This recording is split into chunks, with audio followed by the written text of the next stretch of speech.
ગુજરાતની અંદર લગ્નની સિઝન ચાલી રહી છે ત્યારે ડીજે અને બેન્ડ વગાડવામાં આવે છે। એવી સિચ્યુએશનમાં કોમ્પિટિશનમાં ઝઘડાઓ થઈ જાય છે।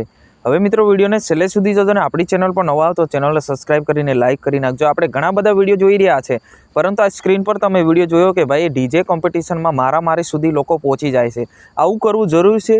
શું આવું કરવાથી જે લગ્ન માલિક છે એમને ફાયદો થાય છે? હવે તમે વિચાર કરો કે ભાઈ લગ્ન કરવા માટે કેટલા વર્ષોથી મહેનત, એમનું સપનું જે છે સાકાર કરવા માટે કેટલી મહેનત કરી રહ્યા છે। એવી સિચ્યુએશનની અંદર તમને ડીજે મનોરંજન માટે બોલાવવામાં આવે છે, તમે આવી સિચ્યુએશનની અંદર તમે લગ્નની અંદર ઝઘડા કરો તો આ યોગ્ય નથી મિત્રો, આ સારું નથી।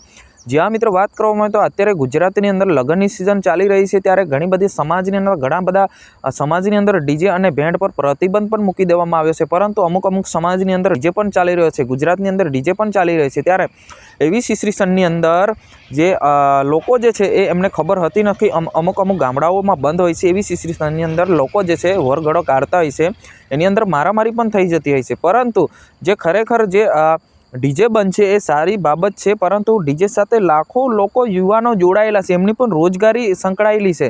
તો જ્યારે ડીજે બંધ હોય ત્યારે એમની રોજગારી છીનવાઈ જાય છે। તો ડીજે તો ચાલુ એટલે મતલબ જે હલકા ડીજે અને જે એમને લિમિટેડ આપવામાં આવે કે આટલા ટાઈમ સુધી જ આપણે ડીજે ચાલુ રાખવાની, 12 વાગે 1 વાગે જે પણ હોય છે એ ટાઈમ પૂરો થયા પછી ડીજે બંધ કરી દેવામાં આવે। આવો નિર્ણય આપણે સમાજને લેવું જોઈએ। અત્યારે જે ડીજે બંધ કરી દેવામાં આવી છે તો એમની રોજગારી, એમનું પરિવાર છીનવાઈ જાય છે। જ્યાં મિત્રો અત્યારે વાત કરવામાં આવે તો ડીજેને લઈને સૌથી મોટા સમાચાર આપણને મળી રહ્યા છે। ગુજરાતની અંદર લગાતાર ડીજે પ્રતિબંધ પર વિવાદ ચાલી રહ્યો છે, જ્યાં ખાસ કરીને તો ઠાકર સમાજની અંદર ખાસ કરીને જે મોટા કલાકારો પણ ડીજે પર ઉતરી આવ્યા છે। વિક્રમભાઈ ઠાકોર, ગબ્બર ઠાકોર એવા મોટા કલાકારો પણ ડીજેના વિરુદ્ધ કરી રહ્યા છે કે ડીજે તો ચાલવું જોઈએ।